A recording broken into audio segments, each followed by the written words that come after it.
अवामी इदारों को खानगियाने के खिलाफ बैंक मुलाजमीन मुल्क भर में 2 रोज़ा हड़ताल कर रहे हैं। विजयवाड़ा के तमाम बैंक मुलाजमीन ने फराइज का बाइकआउट करते हुए एहतजाज किया। एहतजाजी मुलाजमीन ने मोदी हुकूमत के खिलाफ नारेबाजी की। एहतजाजी मुलाजमीन का कहना है कि मरकज की मोदी हुकूमत बैंकों को खानगियाने की पॉलिसी पर अमल पैरा है, जिसकी वजह से अवाम को मुश्किलात का सामना है। बैंक मुलाजमीन के एहतजाज को अवामी तंजीमों ने भी तायीद का ऐलान किया है। आज और कल मुल्क के पैमाने में पूरे बैंक एम्प्लॉयज एहतजाज कर रहे हैं, सब में हड़ताल कर रहे हैं। उनके डिमांड को CITU पूरी तरह से हमारी मदद दे रहे हैं, क्योंकि नरेंद्र मोदी सरकार आने के बाद एक एक करके हर एक इंडस्ट्री को, हर एक सेक्टर को प्राइवेटाइज करती जा रहे हैं। आज बैंक्स को प्राइवेटाइज करने का मतलब ये होता है कि पूरी इकोनॉमी को कारपोरेट्स के हाथ में भेजना है। अभी बजट में कारपोरेट्स को रियायतें दे रहे हैं, सालाना 1 लाख करोड़ रुपए माफ कर रहे हैं। फिर अब बैंक्स भी उनके हाथों में गए तो मुल्क की हालत क्या होगी? एक गरीब मुल्क है, बेरोजगारी ज्यादा है, तो सेल्फ एम्प्लॉयमेंट स्कीम्स के वास्ते में हो, रैयतों के वास्ते में हो, गवर्नमेंट बैंक से तो मदद होती, मुल्क आगे बढ़ता। आज जो नरेंद्र मोदी सरकार तय करी है बैंकों को प्राइवेटाइज करना बोल के, पूरे कारीगर उसके खिलाफ एहतजाज कर रहे हैं। हम उनकी ताउन कर रहे हैं। फौरी गवर्नमेंट वापस ले लेना, गवर्नमेंट बैंक को जिंदा रखना बोल के हम डिमांड कर रहे हैं। इसमें ये हमारा सैलरी के लिए, सैलरी हैक के लिए, कोई हमारा सुविधा के लिए हमें स्ट्राइक नहीं कर रहे हैं।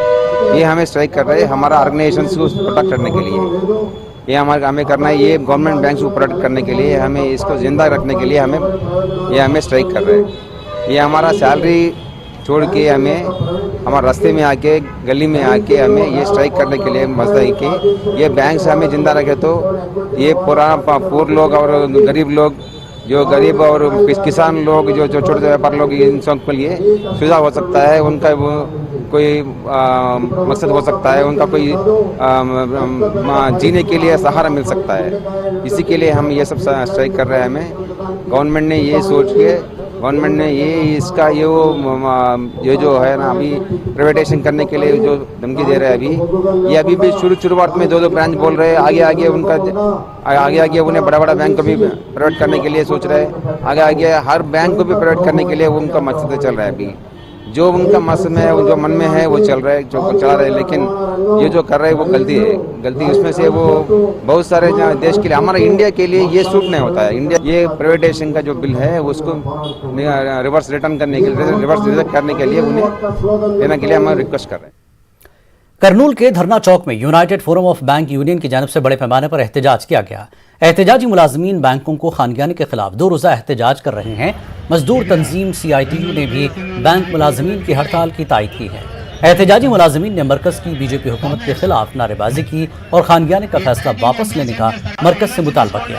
CITU के मकामी सदर गौस देसाई ने कहा कि मरकज की BJP हुकूमत एक के बाद एक दीगर अवामी इदारों को कारपोरेट इदारों के हवाले कर रही है। उन्होंने कहा कि मुस्तकबिल में तमाम सरकारी मुलाजमीन मरकजी हुकूमत के खिलाफ बड़े पैमाने पर एहतजाज करने वाले हैं।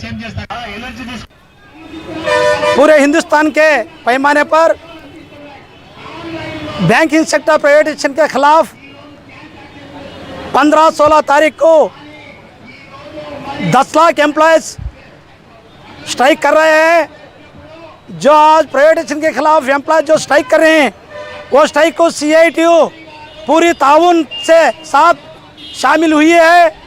उनका जो भी जद्दोजहद है वो कामयाब होना बोल के CITU आज इरादा करती है, क्योंकि नरेंद्र मोदी हुकूमत में आने के बाद पूरे हिंदुस्तान के पब्लिक सेक्टर को प्राइवेटाइजेशन करने के लिए आज नरेंद्र मोदी ने कोशिश कर रहा है। उसमें पहला कदम BSNL में उठाया है, उसके बाद आज बैंकिंग सेक्टर को आया है। बैंकिंग सेक्टर में जो भी एम्प्लॉयज है प्राइवेटाइजेशन के खिलाफ अपना कदम उठाए हैं। आने वाले दिनों में भी बैंकिंग सेक्टर को प्राइवेटाइजेशन के लिए अगरचे नरेंद्र मोदी सोचा तो आने वाले दिनों में कंटिन्यू स्ट्रगल करने के लिए भी एम्प्लॉयज तैयार है। उससे नरेंद्र मोदी सोचो, पब्लिक सेक्टर को बचाओ, पब्लिक सेक्टर को बचाओ तो हिंदुस्तान बचकर होता है।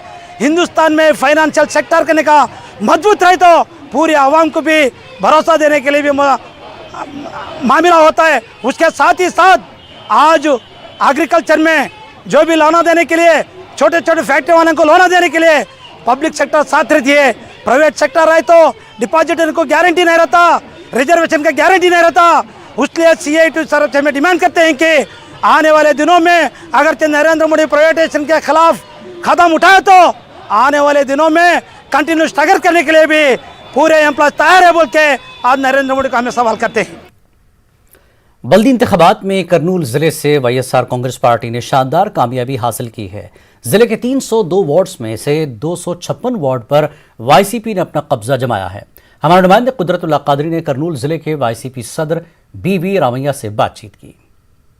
नाजरीन, हमारे साथ YSRCP के district president Kurnool parliamentary incharge BV Ramaiah साहब हैं। करनूल के अंदर 300 सीटों में से 250 सीटों से ज़ायद सीटों पर जो है YCP ने कब्ज़ा किया है। आने वाली स्ट्रैटजी YCP की क्या होगी, हम इनसे जानने की कोशिश करेंगे। सर, आपको पहले तो मुबारकबाद। आपकी स्ट्रैटजी डिस्ट्रिक्ट को डेवलप करने के लिए, करनूल डेवलप करने के लिए, सिटी डेवलप करने के लिए क्या होगी? ये तो इधर 11 साल से इलेक्शंस नहीं है, पूरा एक प्लान में हो YSRC पार्टी ने। जगनमोहन रेड्डी साहब ने 2 साल पहले पादयात्रा में जो बोला वो उसमें से ज़्यादा ये भी 20 मंथ्स में काम किया था। वैसा हम लोग भी प्लान है, इसका क्या करना है, कैसा करना है करके प्लान है। वो पूरा ये MLA 3 MLAs है, ये 3 MLAs मिलके और CM साहब से ये पूरा प्रॉब्लम्स बताएंगे। वो उसमें मिलने के बाद ये जो करना वो ज़रूर करेंगे। हम बोल रहे हैं पहले तेलुगुदेशम पार्टी ने स्मार्ट सिटी बना देंगे करके पूरा ये जो वो फंड्स आ गया वो स्मार्टली काम खा लिया था उन्हें, स्मार्टली खा लिया था उन्हें। अभी हम लोग को हम वैसा नहीं है, तो लोकल प्रॉब्लम्स थोड़ा कुछ है, लेकिन उसको क्या करना है, कैसा करने के हम लोग के पास प्लान है। वो समर सीजन आ रहा है, ड्रिंकिंग वाटर प्रॉब्लम है। अभी CM साहब से भी पहले भी बोल दिया ये प्रॉब्लम है करके, उन भी ये किया था, एग्री किया था उसको काम करने के लिए। ज़रूर करनूल वाला को जो करना है वो करेंगे, सब लोग को जो करेगा तो खुशी होएंगे वो करेंगे। तकरीबन 8 पार्टीज़ जो है आपके ख़िलाफ़ ठहरे थे, 8 में से जो है TDP को भी कुछ ज़्यादा असर नहीं मिला, इसकी क्या अहम वजह है? नहीं, वो TDP नहीं है, अभी दूसरा पार्टी की भी हम बोल रहे हैं। अभी 1 साल 2 साल नहीं है, 20 साल तक कोई भी कॉन्टेस्ट करने की उनको दम नहीं रहेंगे। बिकॉज ऑफ जगनमोहन रेड्डी साहब ने वैसा काम किया था, पूरा लोगों को वैसा SC ST BC माइनॉरिटी और पूरा लोगों को, और स्टूडेंट्स के लिए फ़ीस रियम्बर्समेंट कर रहा है, नाडो नेडो करके स्कूल्स में पूरा चेंजेस हो रहा है। अभी मिड डे मील्स में भी चेंजेस हो गए। अभी अम्मावड़ी आसरा सब लोगों को ये तो घर को पहुंच रहे हैं। उन्होंने ग्राम सचिवालय व्यवस्था रख के घर को पहुंच लिया। अभी सब लोगों को हम डोर टू डोर कैनवास करने के टाइम में पूरा लोगों को बाहर आके उन बोल रहा है हम बहुत खुशी में है, जगनमोहन रेड्डी अच्छा काम कर रहा है करके, पूरा वोट उसकी डालेंगे करके उन खुद का आके बाहर आके बोल रहा है। सो हम बोल रहे हैं 20 साल तक कुछ ये नहीं है, धोखा नहीं है, दूसरा पार्टी कोई भी आने के भी चांस नहीं है। 20 साल तक जगनमोहन रेड्डी साहब ने CM रहेंगे। Thank you. हमारे साथ करनूल पार्लियामेंट्री इंचार्ज जो है BV रामैया साहब थे। उन्होंने बताया कि अगले 20 साल तक कोई जो है अपोजिशन नहीं रहेगी, क्योंकि इस तरीके के डेवलपमेंट्स YCP के जगन साहब ने दिए हैं कि अवाम उन फलाही स्कीमात को हरगिज़ बुला नहीं सकती। अब आने वाले दिनों में देखेंगे कि जो वादे बाकी हैं वो किस हद तक पूरे होंगे। न्यूज़ 18 उर्दू के लिए करनूल से सैयद कुदरतुल्लाह कादरी, कैमरा पर्सन शशि कुमार के साथ। आंध्र प्रदेश में हालिया दिनों हुए बल्दी इंतखाबात में हुक्मरान जमात YCP ने शानदार कामयाबी हासिल की। रियासती वजीर P नानी ने कृष्णा जिले के मछलीपट्टनम में YSR कांग्रेस पार्टी की शानदार कामयाबी पर खुशी का इजहार किया। उन्होंने मकामी अवाम का शुक्रिया अदा किया और कहा कि अवाम की बुनियादी ज़रूरतों को पूरा करने में कोई कसर बाकी नहीं रखी जाएगी। మచిలీపట్నం మున్సిపల్ కార్పొరేషన్ పరిధిలో వైఎస్ఆర్ కాంగ్రెస్ పార్టీకి జగన్మోహన్ రెడ్డి గారి ప్రభుత్వానికి జగన్మోహన్ రెడ్డి గారి పరిపాలనకి జగన్మోహన్ రెడ్డి గారి ఇచ్చిన మాటకు కట్టుబడే తత్వానికి ఇంత ఆదరణ చూపించినందుకు మచిలీపట్నం పుర ప్రజలందరికీ కూడా వైఎస్ఆర్ కాంగ్రెస్ పార్టీ పాదాభివందనాలు చేస్తుంది. మరొకసారి మచిలీపట్నం వాసులందరికీ కూడా ఖచ్చితంగా మీరు ఏ నమ్మకంతో అయితే ఇంత పెద్ద ఎత్తున జగన్ గారి మనుషుల్ని గెలిపించారో ఆ నమ్మకాన్ని ఒమ్ము చేయకుండా అహర్నిశలు ఒళ్ళు జాగ్రత్త పెట్టుకుని మీ దగ్గర ఒక్క మాట పడతామేమనే భయంతో 24 గంటలు పనిచేస్తామని చెప్పని మచిలీపట్నం పుర ప్రజలందరికీ కూడా మా నమస్కారాలు और आइए वाईएसआर कांग्रेस को जिस तरह से आंध्र प्रदेश के बल्दी इंतखाबात में कामयाबी हासिल हुई है, इस पूरे मामले पर बातचीत के लिए हमारे नुमाइंदे इसहाक विजयवाड़ा से हमारे साथ जुड़ चुके हैं। इसहाक, वाईएसआर सीपी इलेक्शन में आने से पहले जिस तरह से इलेक्शन कमिश्नर के साथ मामला चल रहा था और जब वो इलेक्शन में आती है तो एक बड़ी कामयाबी उसको मिली है, क्या वजूहात आपको दिखाई दी? आवाम के बीच आप गए थे, बातचीत हुई आम लोगों से, और अब जगन मोहन रेड्डी और कैबिनेट की मीटिंग भी हुई है चेयरमैन और मेयर को लेकर, क्या कुछ तय हुआ है वाईएसआरसीपी में? देखा जाए तो अभी जो म्यूनिसिपल चेयरपर्सन और कॉर्पोरेशन के जो मेयर है, मेन विजयवाड़ा, वैजाग, तिरुपति और दूसरे वहाँ के जो मेयर के जो कैंडिडेट्स है और दूसरी तरफ जो म्यूनिसिपल चेयरपर्सन जो कैंडिडेट्स है उनको फाइनलाइजेशन हो रहा है। अभी मीटिंग जारी है। जो मिनिस्टर्स जो और जो लोग हैं उनसे बातचीत चल रही है। जो एमएलए से वहाँ के जो इस क्लीन स्वीप में जो है ना पूरी तरह से एमएलए और मिनिस्टर्स और एमपी पूरे मिलके काम किए।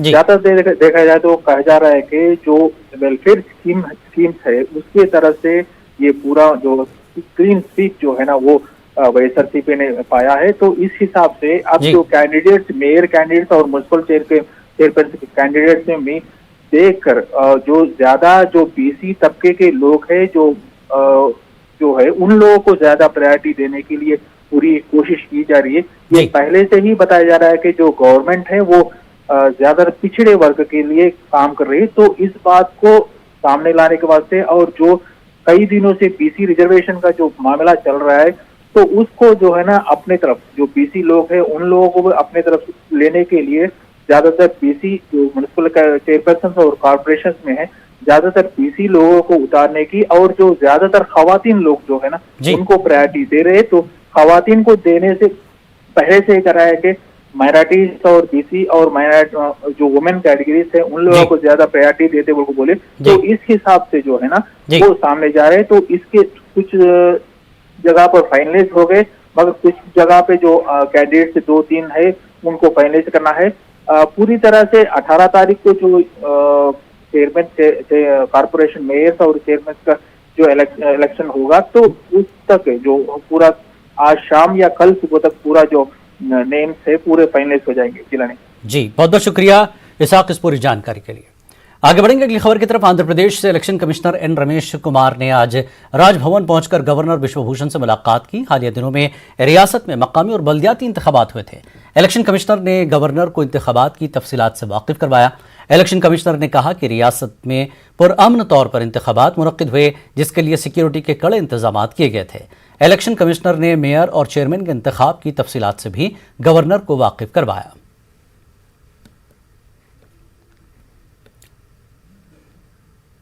आंध्र प्रदेश के जिला श्रीकाकुलम में कौमी शाहराह पर भयानक सड़क हादसा पेश आया। तेज रफ्तार बस ट्रक से टकरा गई जिसकी वजह से एक मुसाफिर की मौके पर मौत हो गई जबकि दीगर 9 मुसाफिर शदीद जख्मी हो गए। तमाम जख्मियों को करीबी सरकारी अस्पताल मुंतकिल किया गया। श्रीकाकुलम के सोमपेट मंडल में यह हादसा पेश आया। पुलिस की रिपोर्ट के मुताबिक इंटरव्यू के लिए तलबा बस में सवार होकर नौरंगापुर से भुवनेश्वर जा रहे थे। इस दौरान ये हादसा पेश आया। पुलिस ने केस दर्ज करते हुए तहकीकात का आगाज किया है।